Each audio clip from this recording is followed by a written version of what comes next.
Hi dear aspirants, this is Prashanth Gosula. మనకి ఎవరైతే Singareni exam రాసి రిజల్ట్స్ కోసం వెయిట్ చేస్తున్నారో మీకు ఒక స్మాల్ అప్డేట్. ఇప్పుడు మనం ఈ వీడియోలో అసలు కట్ ఆఫ్ స్కోర్ ఎలా ఉండబోతుంది, అదేవిధంగా ఏ పేపర్కి ఎంతమంది రాశారు, ఎన్ని పోస్టులు ఉన్నాయి, అదేవిధంగా ఏ పేపర్ టఫ్నెస్ ఎలా వచ్చింది, పేపర్ టఫ్నెస్ అనేది ఎలా వచ్చింది, నెక్స్ట్ కట్ ఆఫ్ అనేది ఏ క్యాస్ట్కి ఏ విధంగా ఉంటుంది అనేది నేను ఈ వీడియోలో క్లియర్గా ఎక్స్ప్లెయిన్ చేస్తాను. అదేవిధంగా ఇంకా మన ఛానల్ని ఎవరైనా సబ్స్క్రైబ్ చేసుకోతే సబ్స్క్రైబ్ చేసుకోండి. నెక్స్ట్ మన ఛానల్ ఇంకా మీ సింగరేణి ఫ్రెండ్స్ ఎవరు అనుకుంటే షేర్ చేయండి. ఈ కంటెంట్ అనేది మన ఫ్రెండ్స్ ఎవరైతే సింగరేణి ఎగ్జామ్ రాసి రివ్యూస్ ఇచ్చారో వాళ్ళ రివ్యూస్ బేస్ చేసుకొని నేను ఈ కట్ ఆఫ్ అనేది ఒక అజంప్షన్తో చేయడం జరిగింది. ఎవరైనా దయచేసి ఈ కట్ ఆఫ్ని ఫైనల్ కట్ ఆఫ్ కింద భావించొద్దు, ఎందుకంటే ఇది మనకొక ఇన్ఫర్మేటివ్గా ఉండాలని నేను ఈ కట్ ఆఫ్ గురించి క్లియర్ ఎక్స్ప్లెయిన్ చేశాను. అదేవిధంగా మనకి ఇంకా నెక్స్ట్ ఈ 2-3 డేస్లో సింగరేణి రిజల్ట్స్ రావడానికి అవకాశాలు చాలా ఎక్కువగా ఉన్నాయి. ఆ టైంలో సింగరేణి రిజల్ట్స్ వచ్చిన వెంటనే ఆ రిజల్ట్స్లో ఎవరెవరికి జాబ్స్ వస్తాయని నేను క్లియర్గా అనాలిసిస్ చేసి ఫస్ట్ మన ఛానల్లో నేను అప్లోడ్ చేయడం జరుగుతుంది. ఇంకా ఎవరైతే సబ్స్క్రైబ్ చేసుకోలేదో మన ఛానల్ వెంటనే సబ్స్క్రైబ్ చేసుకోండి. అదేవిధంగా ఈ వీడియోని మీ ఫ్రెండ్స్ ఎవరైతే సింగరేణి ఎగ్జామ్ రాస్తారో వాళ్ళకి షేర్ చేయండి. ఇలాంటి సింగరేణి కంటెంట్ అనేది ఎవరు ఇప్పటి వరకు ఇంత క్లియర్ కట్గా ఎవరు ఎక్స్ప్లెయిన్ చేయలేదు. నేను అంతా అనాలిసిస్ చేసి రీసెర్చ్ చేసి దీని మీద నేను క్లియర్ ఎక్స్ప్లెయిన్ చేయడం జరుగుతుంది. కట్ ఆఫ్ అనేది ఎలా డిసైడ్ చేస్తారంటే, కట్ ఆఫ్ అనేది మొత్తం 3 మెయిన్ ఫ్యాక్టర్స్ మీద డిపెండ్ అవుతుంది. ఫస్ట్ అసలు నెంబర్ ఆఫ్ వేకెన్సీస్, పోస్ట్స్ ఎన్ని ఉన్నాయి. సెకండ్ ఫ్యాక్టర్ వచ్చేసి ఆ వేకెన్సీస్కి ఎంతమంది ఎగ్జామ్ రాశారు. థర్డ్ వచ్చేసి పేపర్ టఫ్నెస్ ఎలా వచ్చింది. ఈ 3 ఫ్యాక్టర్స్ బేస్ చేసుకుని అనేది మనకు కట్ ఆఫ్ రావడం జరుగుతుంది. ఇప్పుడు మనకి ఈ పేపర్లో మన సింగరేణి సెకండ్ నోటిఫికేషన్లో అసలు ఏ ట్రేడ్ పేపర్ ఎలా వచ్చింది, అసలు ఎంతమంది క్యాండిడేట్స్ ఎగ్జామ్ రాశారు, అదేవిధంగా కట్ ఆఫ్ ఎలా ఉండిపోతుంది ఇప్పుడు నేను క్లియర్ ఎక్స్ప్లెయిన్ చేస్తాను. ఒకసారి చూడండి. ఫస్ట్ మనకి ఏ పోస్ట్కి ఎన్ని వేకెన్సీస్ ఉన్నాయి, ఎంతమంది రాశారు నేను క్లియర్ ఎక్స్ప్లెయిన్ చేస్తాను. చూడండి. మేనేజ్మెంట్ ట్రైనింగ్ ఈఎన్ఎం వచ్చేసి మొత్తం టోటల్ 42 వేకెన్సీస్ ఉండటం జరిగింది. ఈ టోటల్ 42 వేకెన్సీలో 7065 మెంబర్స్ అనేది క్యాండిడేట్స్ అనేది ఎగ్జామ్ రాయడం జరిగింది. అదేవిధంగా మేనేజ్మెంట్ ట్రైనింగ్ సిస్టమ్స్ వచ్చేసరికి 7 వేకెన్సీస్ ఉండడం జరిగింది. మొత్తం 1708 మెంబర్స్ అనేది రాయడం జరిగింది. అదేవిధంగా జేఎంఈటి జూనియర్ మైన్ ఇంజనీరింగ్ ట్రైనింగ్ వచ్చేసి మొత్తం 100 వేకెన్సీస్ ఉండడం జరిగింది. 100 వేకెన్సీస్కి 5001 మెంబర్స్ అనేది రాయడం జరిగింది. అదేవిధంగా అసిస్టెంట్ ఫోర్మెన్ ట్రైనింగ్ మెకానికల్ వచ్చేసి 9 వేకెన్సీస్ ఉండడం జరిగింది. ఈ 9 వేకెన్సీస్కి 1901 మెంబర్స్ అనేది ఎగ్జామ్ రాయడం జరిగింది. అసిస్టెంట్ ఫోర్మెన్ ఎలక్ట్రికల్ వచ్చేసి మొత్తం టోటల్ 24 వేకెన్సీస్ ఉండడం జరిగింది. ఈ 24 వేకెన్సీస్ గాను 3491 మెంబర్స్ అనేది రాయడం జరిగింది. ఫిట్టర్ ట్రైనింగ్ వచ్చేసి మొత్తం 47 వేకెన్సీస్ ఉండడం జరిగింది. ఈ 47కి 3666 మెంబర్స్ అనేది రాయడం జరిగింది. ఎలక్ట్రిషియన్ ట్రైనింగ్ వచ్చేసి 98 వేకెన్సీస్ ఉండడం జరిగింది. 98 వేకెన్సీస్కి 5539 మెంబర్స్ అనేది రాయడం జరిగింది. చూసారు కదా ఎంత కాంపిటీషన్ ఉంది. క్యాస్ట్కి ఎన్ని వేకెన్సీస్ ఉన్నాయి, క్లియర్గా టోటల్ వేకెన్సీస్ ఎన్ని ఉన్నాయి, ఆ వేకెన్సీ ఏ క్యాస్ట్కి ఏ కట్ ఆఫ్ ఉండబోతుంది అనేది అనాలిసిస్ చేసిన కట్ ఆఫ్ని నేను ఇప్పుడు క్లియర్ ఎక్స్ప్లెయిన్ చేస్తాను. ఒకసారి వీడియో లాంగ్గా ఉన్నా కానీ లాస్ట్ వరకు చూడండి, మీకు క్లియర్గా అర్థమవుతుంది. Okay friends, first management training ENM వచ్చేసరికి టోటల్గా మనకి 42 వేకెన్సీస్ ఉండడం జరిగింది. ఈ 42 వేకెన్సీస్లో 36 లోకల్ క్యాండిడేట్స్కి ప్లస్ 6 ఏమో అన్రిజర్వ్డ్. అంటే ఈ 6 పోస్ట్కి ఎవరైనా రాయొచ్చు. అంటే ఎవరైనా ఏ క్యాండిడేట్స్ అయినా ప్రతి ఒక్కళ్ళు నాన్ లోకల్ కానీ లోకల్ అని ఎవరైనా రాసుకోవచ్చు. టాప్ స్కోర్లో ఉన్న వాళ్ళని ఈ 6 వేకెన్సీస్తో ఫిల్ చేస్తారు. ఈ 6 వేకెన్సీ వచ్చేసరికి మనకి బీసీఏలో 1 ఉండడం జరిగింది, బీసీబీలో 2 ఉండడం జరిగింది, ఎస్సీలో 1 ఉండడం జరిగింది, ఎస్టీలో 2 ఉండడం జరిగింది. ఎవరైతే ఈ క్యాండిడేట్స్ టాప్లో ఉన్న వాళ్ళకి హైయెస్ట్ మార్క్స్ వచ్చిందంటే ఈ కేటగిరీలో హైయెస్ట్ మార్క్స్ వచ్చిన వాళ్ళని ఈ 6 వేకెన్సీస్తో ఫిల్ చేస్తారు. ఈ మొత్తం ఓసీలో 17 వేకెన్సీస్ ఉండడం జరిగింది. ఈడబ్ల్యూఎస్ వచ్చి 3 వేకెన్సీస్, బీసీఏకి వచ్చి 3 vacancies and 1 non local unreserved post, బీసీబీకి వచ్చేసి 3 లోకల్ 2 అన్రిజర్వ్డ్ పోస్ట్, బీసీడీకి వచ్చేసి టోటల్ 3 ఉండడం జరిగింది, బీసీఈకి వచ్చి 1 పోస్ట్ ఉండడం జరిగింది, ఎస్సీకి 4 లోకల్ 1 అన్రిజర్వ్డ్ పోస్ట్, ఎస్టీకి వచ్చేసి 2 లోకల్ 2 అన్రిజర్వ్డ్ పోస్టెస్ ఉండడం జరిగింది. ఇప్పుడు మనకి కట్ ఆఫ్ ఎలా ఉండబోతుంది, ఏ కేటగిరీ కట్ ఆఫ్ ఎలా ఉండబోతుంది అనేది కూడా నేను ఎక్స్పెక్టెడ్ కట్ ఆఫ్ అని ఎక్స్ప్లెయిన్ చేస్తున్నాను. చూడండి, దయచేసి ఇదైతే ఫైనల్ కట్ ఆఫ్ కాదు, ఇది మాత్రం గుర్తుపెట్టుకోండి. ఓసీకి యాన్ అండ్ యావరేజ్గా 115 to 120 ఇన్ బిట్వీన్ ఉండొచ్చు. అదేవిధంగా ఈడబ్ల్యూఎస్కి 113 to 118 ఇన్ బిట్వీన్లో ఉండొచ్చు. బీసీఏకి 109 to 113 ఇన్ బిట్వీన్లో ఉండొచ్చు, బీసీబీకి 108 to 112 ఉండొచ్చు, బీసీడీ 110 to 115 ఉండొచ్చు, అదేవిధంగా ఎస్సీకి వచ్చేసి 102 to 105 ఉండొచ్చు, అదేవిధంగా ఎస్టీకి వచ్చేసి 102 to 108 ఈ మధ్యలో ఉండొచ్చు. ఎందుకంటే ఇంత కట్ ఆఫ్ ఉందని అనాలిసిస్ చేస్తే మొత్తం మనకి 7,960 మెంబర్స్ అనేది రాయడం జరిగింది. కానీ వేకెన్సీస్ చూస్తే 42 వేకెన్సీస్ ఉండడం జరిగింది. అదేవిధంగా ఈఎన్ పేపర్ అనేది కొంచెం మోడరేట్ లెవెల్లో వచ్చిందని చెప్పుకోవచ్చు. అందుకే దీనికి కట్ ఆఫ్స్ అనేది కొద్దిగా ఎక్కువ ఉండడానికి అవకాశాలు ఉన్నాయి. ఈ మేనేజ్మెంట్ ట్రైనింగ్ సిస్టమ్స్ నుంచి టోటల్గా 7 వేకెన్సీస్ ఉండడం జరిగింది. ఓసీకి వచ్చేసరికి 3 వేకెన్సీస్, బీసీఏకి వచ్చి 1, ఎస్సీకి వచ్చి 2, పీడబ్ల్యూడీ క్యాండిడేట్స్కి వచ్చి 1, మొత్తం 7 వేకెన్సీ ఉండడం జరిగింది. ఓసీలో వచ్చేసరికి కట్ ఆఫ్ అనేది 110 to 115 ఇన్ బిట్వీన్లో ఉండొచ్చు, అదేవిధంగా బీసీఏకి వచ్చి 105 to 110 ఇన్ బిట్వీన్లో ఉండొచ్చు, ఎస్సీకి వచ్చి 102 to 105 ఈ మధ్యలో ఉండొచ్చు, పీడబ్ల్యూలోకి వచ్చేసి 90 to 100 ఈ మధ్యలో కట్ ఆఫ్ అనేది ఉండడం జరుగుతుంది. ఒక కారణం ఏంటంటే పేపర్ కొంచెం టఫ్గానే వచ్చింది అనుకోని చెప్పొచ్చు. అదేవిధంగా క్యాండిడేట్స్ మొత్తం 1708 మెంబర్స్ రాయడం జరిగింది.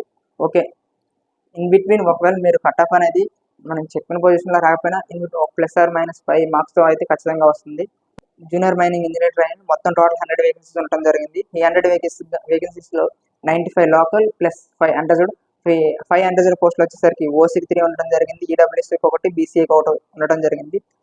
ఈ ఈడబ్ల్యూఎస్ 1, బీసీఏ 1 ఈ పోస్టులు అయితే ఏమేమి ఉన్నాయో ఓపెన్లో అంటే అండర్జర్డ్లో ఎవరైతే ఈ కేటగిరీకి సంబంధించి టాప్ స్కోర్ అది ఎంతైనా ఆ క్యాండిడేట్ ఏ మెంబర్ అయినా అయ్యండి, ఏ ప్లేస్లో అయినా ఎంత పొజిషన్లో అయినా ఉండనియండి, కానీ టాప్ వచ్చిన స్కోర్లకి వాళ్ళని ఈ అండర్జర్డ్ పోస్టులో వేస్తారు. ఓసీ వచ్చేసరికి 33 + 3 వేకెన్సీస్, 33 లోకల్ 3 అండర్జర్డ్ వేకెన్సీస్, ఈడబ్ల్యూఎస్ వచ్చేసరికి 9 లోకల్ ప్లస్ 1 అండర్జర్డ్ వేకెన్సీ ఉండడం జరిగింది, బీసీఏకి 6 ప్లస్ అండర్జర్డ్ వేకెన్సీ 1 ఉంది, బీసీబీకి 10 వేకెన్సీస్ ఉన్నాయి, బీసీసీకి 1, BCD 7 vacancies, BCE 4 vacancies, SC 15, ST 10 ఇట్లా మనకి టోటల్గా 95 వేకెన్సీస్ ఉండడం జరిగింది. 5 అండర్జర్డ్ వేకెన్సీస్ ఉన్నది. మొత్తం దీనికి ఎగ్జామ్కి వచ్చేసరికి 5001 మెంబర్స్ అనేది ఎగ్జామ్ రాయడం జరిగింది. సో ఈ పేపర్ అనేది సమ్ లక్ బేస్డ్ పేపర్ కింద చెప్పుకోవచ్చు. ఎట్లా అంటే లక్ బేస్డ్ అంటే లక్ మార్క్స్ యాడ్ అయితే కాదు, మల్టిపుల్ ఆన్సర్స్ ఈక్వలెంట్గా ఉండే ఆన్సర్స్ అనేవి రావడం జరిగింది. ఈక్వలెంట్ ఆన్సర్ ఉండటం వల్ల ఐదర్ ఏఆర్బి అనే 2 ఛాన్సులు అవకాశాలు అవడానికి ఉన్నాయి. ఎవరైతే లక్లో కొంచెం ఆ 2 ఆప్షన్లు ఏదైతే కొంచెం పెట్టుంటారో వాళ్ళకి రావడానికి తగిలిన వాళ్ళకి ఎక్కువ అవకాశం ఉంటాయి జాబ్ రావడానికి. ఇంకోటి ఫ్యాక్టర్ ఏంటంటే జేఎంటీలో ఇంకో ఫ్యాక్టర్ ఉంది. మెయిన్ ఫ్యాక్టర్ ఏంటంటే ఈ కట్ ఆఫ్స్ అనేవి ఇట్లానే ఉంటాయి అంటే ఉండకపోవచ్చు. ఎందుకంటే నెక్స్ట్ ఎవరైతే ఫస్ట్ నోటిఫికేషన్లో ఎగ్జామ్ రాస్తున్నారో మైనింగ్కి, వాళ్ళు ఆ క్యాండిడేట్స్ ఎవరైతే టాప్లో ఉన్నారో ఈ ఎగ్జామ్ కూడా రాసి ఉంటారు డిప్లొమా మీద కూడా, వాళ్ళు వీళ్ళు సేమ్ ఫస్ట్ నోటిఫికేషన్లో టాప్లో ఎవరైతే ఉన్నారో ఈ నోటిఫికేషన్లో కూడా మ్యాక్సిమం టాప్లో వాళ్ళే ఉంటారు. కాబట్టి ఉన్నప్పుడు అలాంటి సిచ్యువేషన్ ఏమవుతుందంటే అందరూ ఫస్ట్ నోటిఫికేషన్ ఉన్న జాబ్ని చూస్ చేసుకుంటారు. ఎందుకంటే అది బీటెక్ జాబ్ కాబట్టి మ్యాక్సిమం ఈ మైనింగ్కి సంబంధించిన క్యాండిడేట్స్ అందరూ ఫస్ట్ జాబ్ని చూస్ చేసుకుంటారు. అలా చూస్ చేసుకున్నప్పుడు ఇందులో వేకెన్సీస్ అనేవి మిగలటానికి అవకాశం ఉంది. అట్లా మిగిలే టైంలో ఇంకా ఎవరైతే క్యాండిడేట్స్ ఉన్నారో వాళ్ళకి డిప్లొమా టాప్లో కొంచెం తగ్గి ఫస్ట్ నోటిఫికేషన్లో మిస్ అయిపోయి కొంచెం ఫస్ట్ నోటిఫికేషన్లోనే వేకెన్సీ ఫిల్ అవ్వగా మిస్ అయ్యి ఉన్న వేకెన్సీస్ ఎవరైతే ఉంటారో వాళ్ళకి రావడానికి చాలా అవకాశాలు ఎక్కువగా ఉన్నాయి జరుగుతుంది. అలాంటప్పుడు కట్ ఆఫ్స్ అనేవి కొంచెం లైట్గా 2 to 5 మార్క్స్ అనేది తగ్గడానికి అవకాశాలు ఉన్నాయి. ఓకే, చూద్దాం ఏం జరుగుతుందో. రిజల్ట్ వచ్చినాక క్లారిటీగా అర్థమవుతుంది. అసిస్టెంట్ ఫోర్మెన్ మెకానికల్ వచ్చేసి మొత్తం టోటల్గా 9 వేకెన్సీస్ ఉండడం జరిగింది. దీనికి 1921 మెంబర్స్ అనేది రాయడం జరిగింది. ఇందులో ఓసీలో 3 వేకెన్సీస్, ఈడబ్ల్యూఎస్ వచ్చి 2 vacancies, BCB 1, BCC 1, SC 1, ST 1 ఉండడం జరిగింది. దీనికి సంబంధించి ప్రిడిక్టెడ్ కట్ ఆఫ్ వచ్చేసి ఓసీలో 95 to 100 ఉండొచ్చు, ఈడబ్ల్యూఎస్కి వచ్చేసి 93 to 98 ఉండొచ్చు, బీసీబీకి వచ్చేసి 90 to 93 ఉండొచ్చు, బీసీసీకి వచ్చేసి 88 to 92 ఇన్ బిట్వీన్లో ఉండొచ్చు, ఎస్సీకి వచ్చి 89 to 92, అదేవిధంగా ఎస్టీకి వచ్చేసి 88 to 93 ఈ విధంగా కట్ ఆఫ్స్ అనేది ఉండడానికి అవకాశాలు ఉన్నాయి. ఇందులో అసిస్టెంట్ ఫోర్మెన్ మెకానికల్ వచ్చేసరికి వేకెన్సీస్ చాలా తక్కువగా ఉన్నాయి కాబట్టి కట్ ఆఫ్ అనేది చాలా ఎక్కువగా ఉండడానికి అవకాశాలు ఎక్కువగా కనిపిస్తున్నాయి. అసిస్టెంట్ ఫోర్మెన్ ఎలక్ట్రికల్ వచ్చేసరికి మొత్తం టోటల్గా 24 వేకెన్సీస్ అయితే ఉండటం జరిగింది. ఓపెన్లో 9 వేకెన్సీస్ ఉండడం జరిగింది, ఈడబ్ల్యూఎస్లో 3 వేకెన్సీస్ ఉండడం జరిగింది, బీసీఏలో 2 వేకెన్సీస్ ఉండడం జరిగింది, బీసీబీలో 1, బీసీసీలో 1, బీసీడీలో 1, బీసీఈలో 1, ఎస్సీలో 4, ఎస్టీలో 2 ఈ ఎలక్ట్రికల్ ఫోర్మెన్ పేపర్ అనేది కొంచెం ఈజీగా వచ్చిందని చెప్పుకోవచ్చు. అందుకే కొంచెం కట్ ఆఫ్స్ అనే స్కోర్ అనేది ఎక్కువగా పెరగడానికి అవకాశాలు ఉన్నాయి. స్కోర్ ఎక్కువలోనే కట్ ఆఫ్ అవడానికి ఛాన్సెస్ అయితే ఎక్కువగా కనిపిస్తున్నాయి. మనకి ఓపెన్లో వచ్చేసి కట్ ఆఫ్ అనేది 90 to 98 ఇన్ బిట్వీన్లో ఉండొచ్చు. అదే ఈ విధంగా ఈడబ్ల్యూఎస్లో 88 to 92 ఉండొచ్చు, బీసీఏకి 85 to 90 ఉండొచ్చు, బీసీబీకి 90 to 92 ఇన్ బిట్వీన్ ఉండొచ్చు, బీసీసీకి 85 to 88, అదే బీసీడీకి 90 to 95, అదేవిధంగా బీసీకి 85 to 88, ఎస్సీకి 88 to 90, ఎస్టీకి 85 to ఫిట్టర్ ట్రైనీ వచ్చేసి మనకి 47 వేకెన్సీలో 45 వేకెన్సీ లోకల్, 2 వేకెన్సీస్ అని అండర్జోడ్కి ఇవ్వడం జరిగింది. ఈ 2 వేకెన్సీలో కూడా అండర్జోడ్లో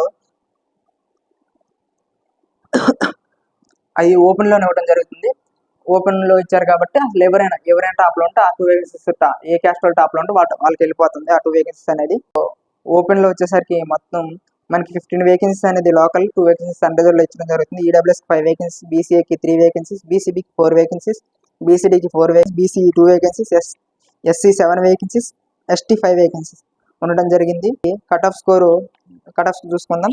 ఓపెన్లో వచ్చేసి 73 to 78 ఉండొచ్చు, అదేవిధంగా ఈడబ్ల్యూఎస్ వచ్చేసి 65 to 70 ఇన్ బిట్వీన్లో ఉండొచ్చు, బీసీఏకి 66 to 68 ఈ బిట్వీన్లో ఉండొచ్చు, బీసీబీకి 65 to 68 ఉండొచ్చు, అదేవిధంగా బీసీడీకి 70 to 73, బీసీఈకి 68 to 70, ఎస్సీకి 70 to 73, ఎస్టీకి 70 to 75 ఈ విధంగా ఉండడానికి కట్ ఆఫ్స్ అనేది అవకాశాలు ఉన్నాయి. ఎందుకంటే ఫిట్టర్ పేపర్ చూసుకున్నట్లయితే చాలా ఈజీగా రావడం జరిగింది. ఇది నా అనాలిసిస్ కాదు, మన క్యాండిడేట్స్ ఎవరైతే ఎగ్జామ్ రాశారో వాళ్ళ అనాలిసిస్ బేస్ చేసుకొని నేను ఎక్స్ప్లెయిన్ చేయడం జరుగుతుంది. ఎలక్ట్రీషియన్ ట్రైనీలో మొత్తం టోటల్గా 98 వేకెన్సీస్ ఉండడం జరిగింది. 94 వేకెన్సీస్ వచ్చేసరికి లోకల్ వేకెన్సీస్, లోకల్ క్యాండిడేట్స్కి 4 వేకెన్సీ వచ్చి అండర్జోడ్.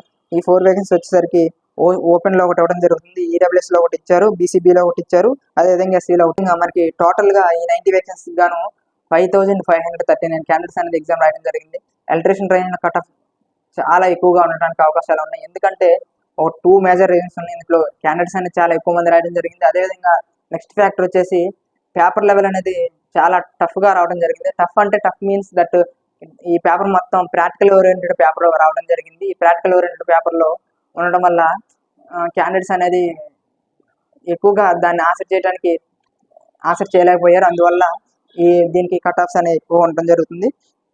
అదేవిధంగా ఒక ఫ్యాక్టర్ చెప్పుకోవాలంటే వేకెన్సీస్ ఎక్కువ ఉన్నాయి కాబట్టి కొంచెం బెటర్ అనుకొని చెప్పుకోవచ్చు. మొత్తం ఇప్పుడు మనకి ఓసీలో 35 వేకెన్సీ ఉన్నాయి, 34 వేకెన్సీ వచ్చేసరికి open, 1 reservation, unreserved vacancy. EWS వచ్చేసరికి 9 వేకెన్సీస్ ప్లస్ 1 అన్రిజర్వ్డ్ వేకెన్సీ, బీసీఏకి వచ్చి 7 వేకెన్సీస్, బీసీబీకి వచ్చి 9+1 local, 1 unreserved, BCC 1 vacancy, BCD 7 vacancies, బీసీఈకి వచ్చి 4 వేకెన్సీస్, ఎస్సీకి వచ్చి 14 + 1 అన్రిజర్వ్డ్ వేకెన్సీ, ఎస్టీకి వచ్చేసి 9 వేకెన్సీ ఉండడం జరిగింది. ఇప్పుడు మనకి కట్ ఆఫ్ చూసుకున్నట్లయితే OC 60 to 65 and EWS 50 to 58, ఈ BCA 55 to 60, BCB 55 to 60, BCC 57 to 59, అదేవిధంగా BCD 58 to 63, BCE 53 to 55, SC 50 to 55, ST 50 to 58.